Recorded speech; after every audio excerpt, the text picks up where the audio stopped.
Magic Key turns. More than 100 leading stations from coast to coast in the United States, in Canada, in Cuba, and in Hawaii are linked together today to bring you this full hour of radio entertainment. Your host is the family of RCA, whose members include RCA Victor, RCA Institutes, Radio Marine, RCA Communications, and the National Broadcasting Company. Thursday of this week, October 27th, will be celebrated throughout our land as Navy Day. In commemoration of this event, the Magic Key of RCA will be privileged to turn over the latter half of this program to a thrilling radio demonstration of the latest developments in America's sea and naval air power, arranged in cooperation with the United States Navy. First, however, we invite you to listen to a vocal and orchestral concert featuring one of our country's best-loved operatic stars, Rose BAMPTON, dramatic soprano of the Metropolitan Opera Company, and our own conductor, Frank Black, who opens the program with a salute to the American flag afloat as he conducts the Magic Key Orchestra in his own arrangement of a medley of sea songs.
We now take pleasure in welcoming back to the Magic Key a young star of the opera whose rich, glorious voice ranks her as one of the finest artists our country has developed. Rose BAMPTON, a native of Cleveland, Ohio, made her debut at the Metropolitan Opera Company on her 23rd birthday, and she has since remained one of America's best-loved singers in opera, in concert, and as a Victor recording star. The Magic Key presents Rose BAMPTON singing Leonora's Prayer, Parce, Parce mio Dio, Peace, Peace, O my Lord, the most famous aria in Verdi's opera La Forza del Destino.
The famous American dramatic soprano of the Metropolitan Opera Company, Miss Rose BAMPTON, sings now a ballad familiar to us all, Long, Long Ago.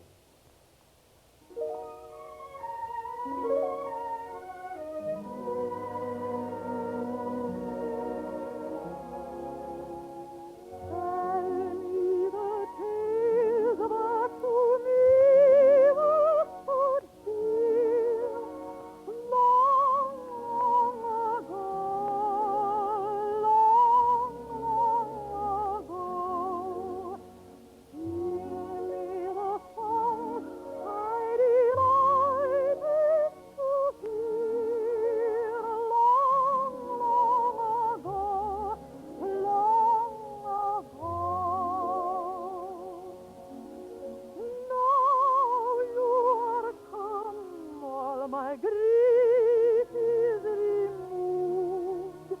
Let me forget that so long you have roved.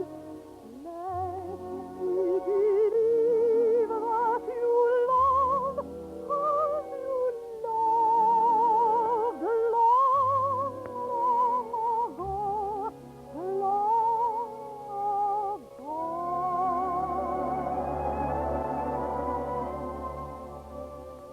Do you remember the path where we met long, long ago, long, long ago?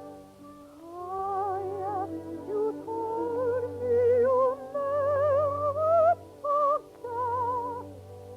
Long, long ago, long ago. Then to others my smile you preferred.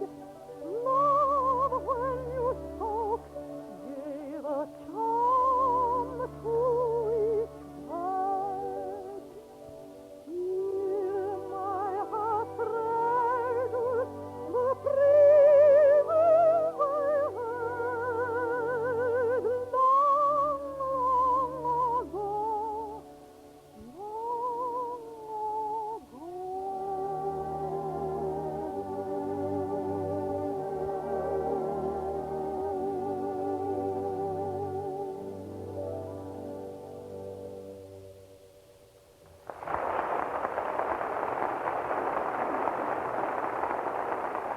And now a change from nostalgic longing to a melody inspired by salty spray. Rose BAMPTON sings Tyson's Sea Moods.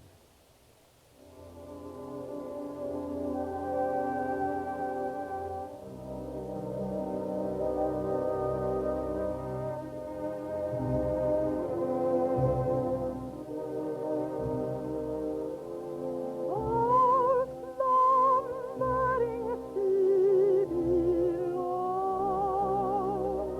me.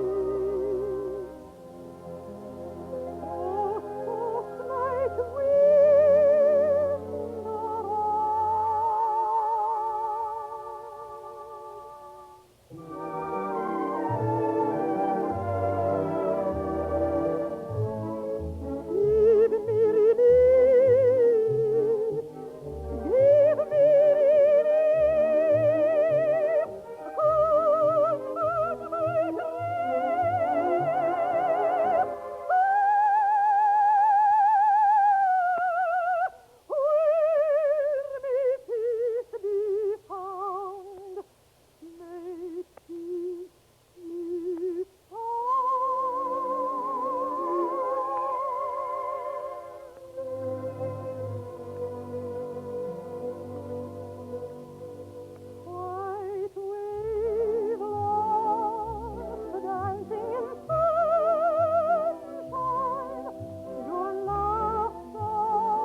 In the past, fine radio receivers in combination with an automatic record-changing phonograph have been expensive.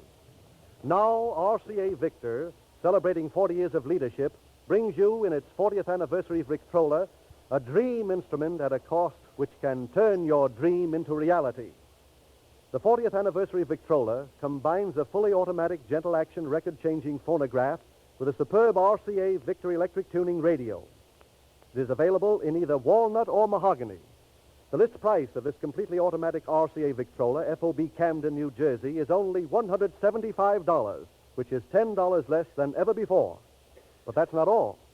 RCA Victor dealers and distributors are so enthusiastic over the 40th anniversary Victrola that they, in conjunction with RCA Victor, are now offering a $40 trade-in allowance when purchasing this particular instrument for your old radio or phonograph, regardless of age, make, or condition. In other words, the final price of the 40th anniversary Victrola to you right now is $135 FOB Camden, plus your old radio or phonograph. Furthermore, at no additional cost, you will receive $9 worth of Victor or RCA Victor's Bluebird records of your own selection, membership in the Victor Record Society, and a year's subscription to the Victor Record Review. We remind you also of the RCA Victor's Oldest Victrola contest, in which $5,000 in prizes will be distributed. There is a cash prize of $250 for the oldest Victrola manufactured in each year from 1906 to 1925, which is submitted in the contest. See your RCA Victor music dealer.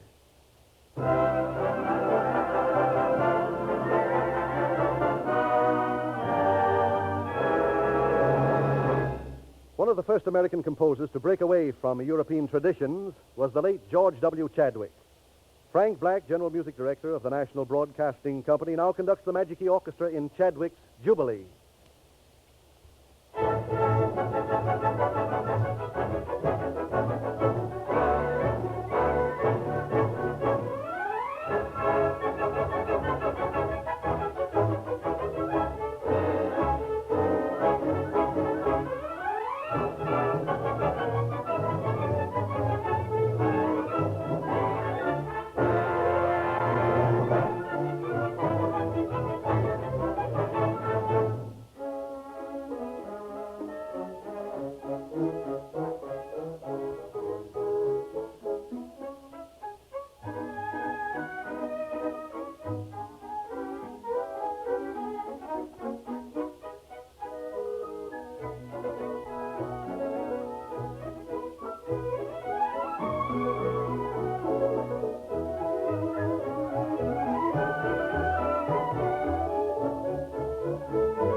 Radio won new distinction during the European crisis by presenting a complete and accurate picture of world events as they happen.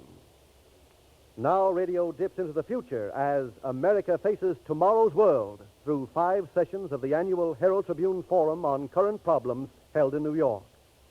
Beginning next Tuesday morning, the addresses and discussions by distinguished leaders in politics, business, and many other fields will be heard exclusively over the Blue Coast-to-Coast network of the National Broadcasting Company. It is in a spirit of service to public opinion that NBC invites you to hear these important broadcasts. Now, in just a moment, the Magic Key will be privileged to bring you the most elaborate Navy Day salute ever broadcast, arranged in cooperation with the United States Navy. Listen for the familiar NBC chimes, your signal for fine radio entertainment.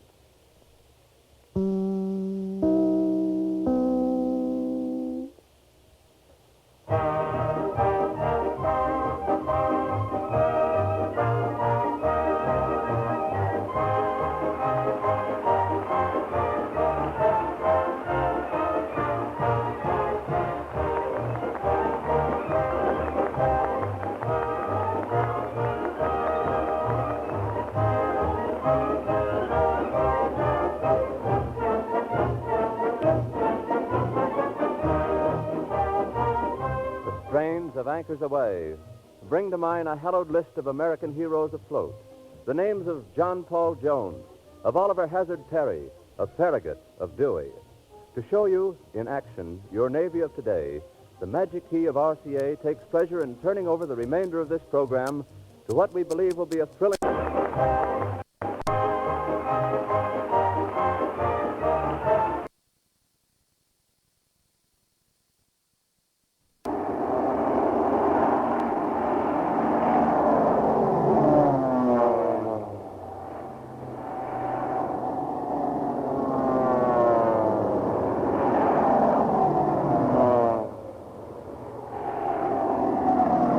After section whirls in on the microphones here on the Naval Air Station at Anacostia in Washington. Here comes the 5th. Listen.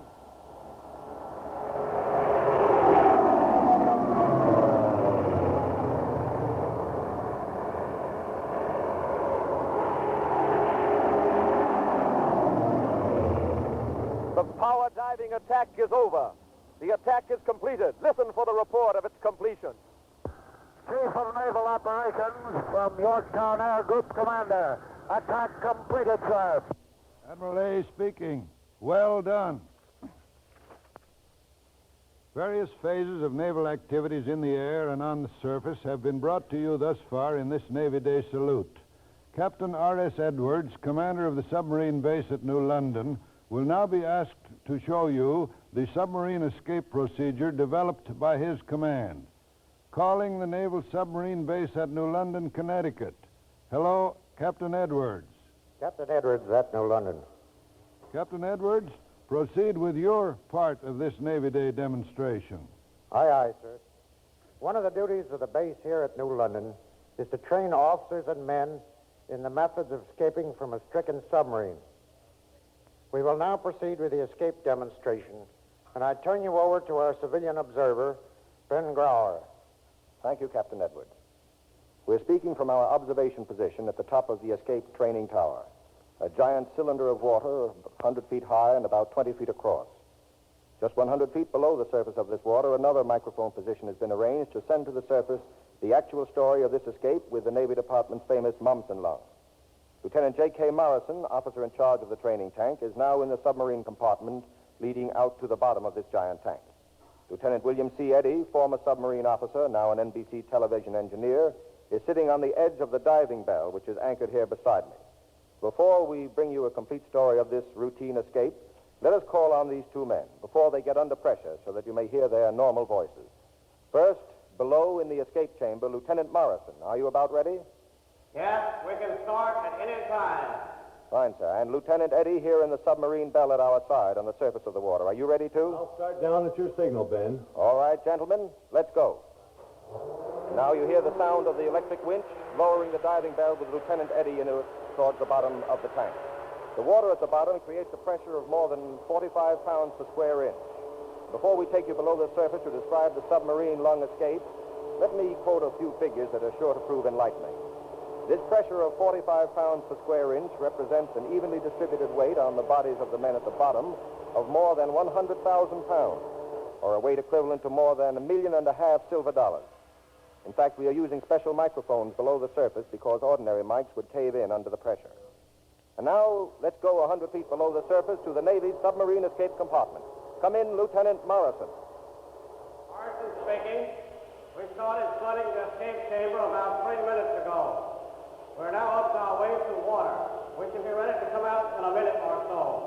That is yourself and your two assistants. You say you're almost flooded there in the escape chamber. Can you tell us just what that means? The training room we are now in supposed to a sunken submarine. When we entered this room, it was of course dry and at normal pressure. We closed the entrance hatch and opened flood valves in the ceiling, allowing the water from the tank above us to rush in. As the water rises, it compresses the air, and our bodies gradually react to this increased pressure. I see.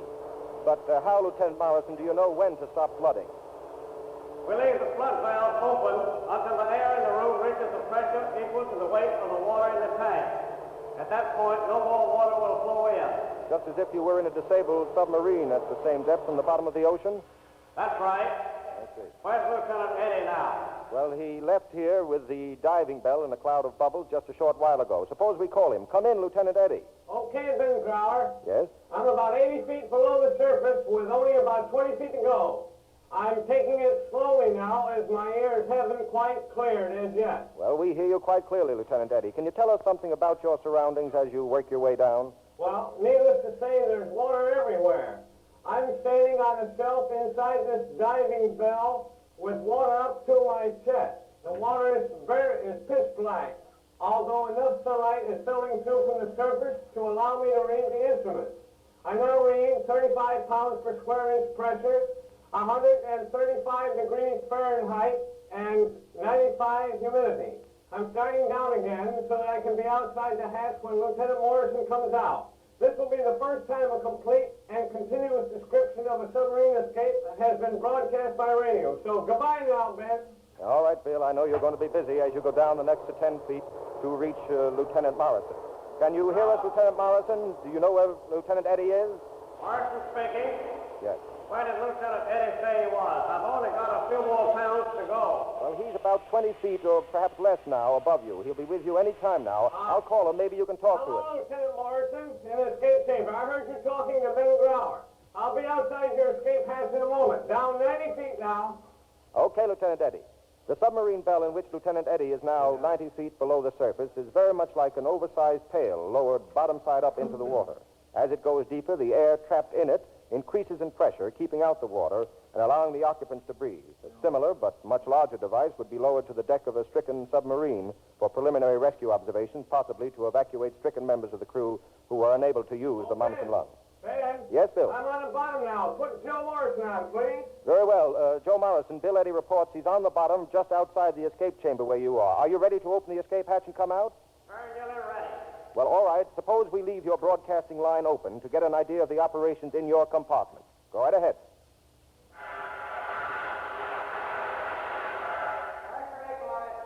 Very well. Now we open the hatch.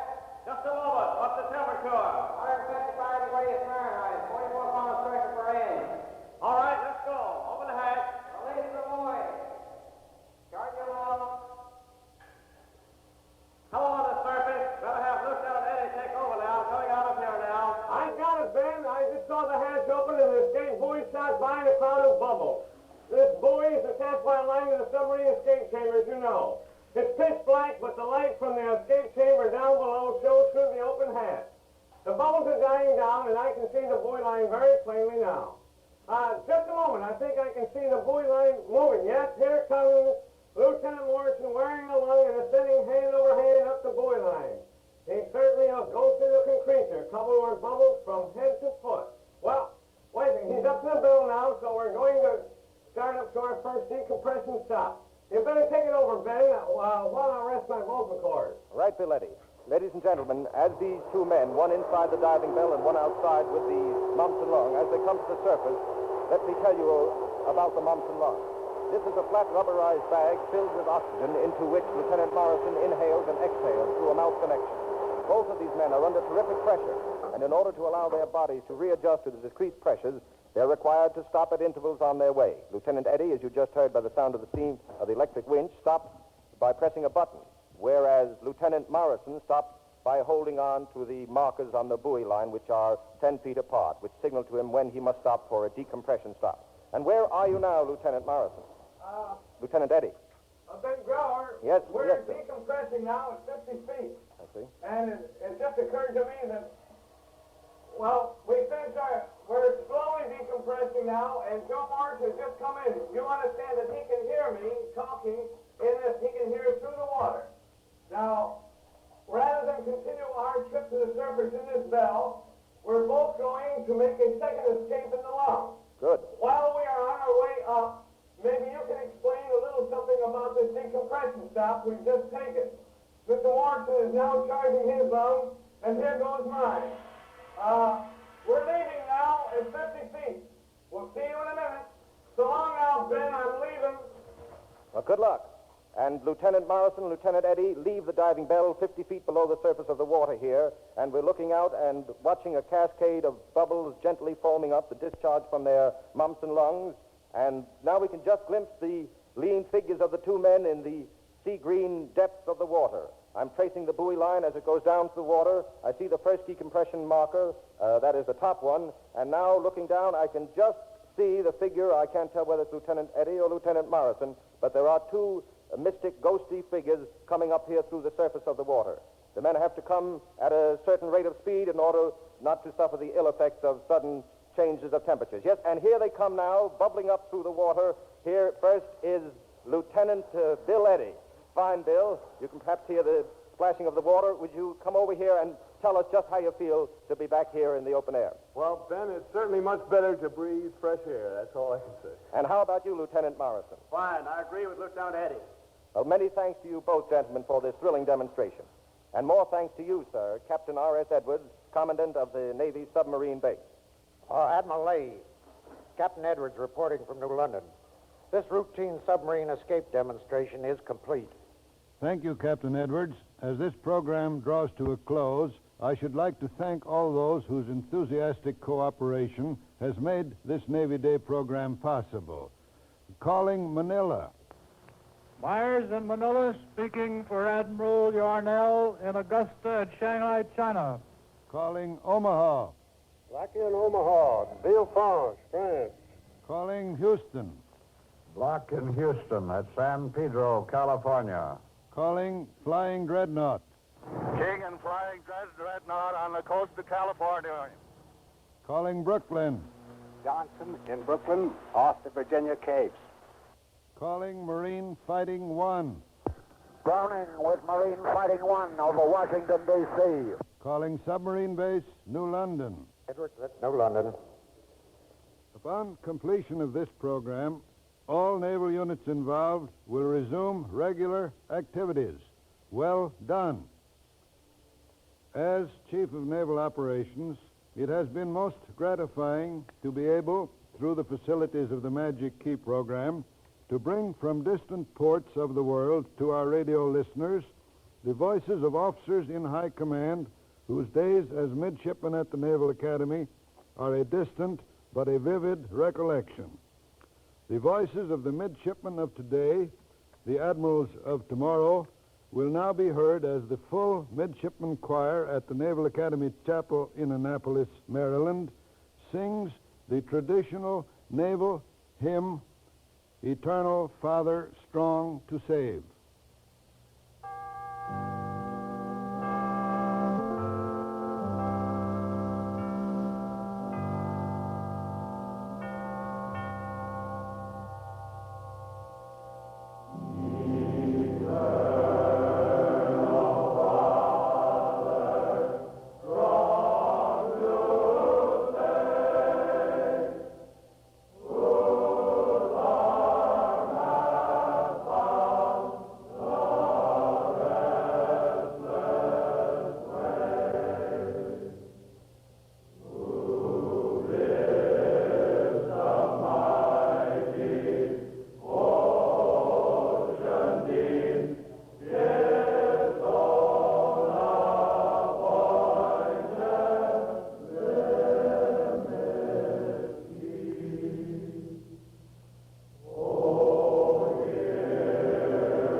gentlemen, this is George Hicks speaking.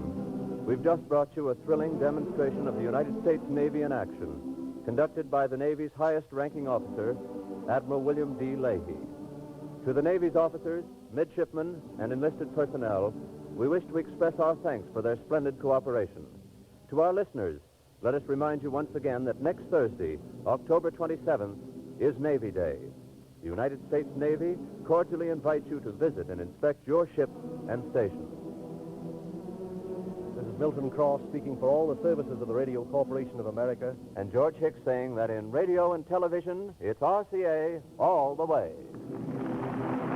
This is the National Broadcasting Company.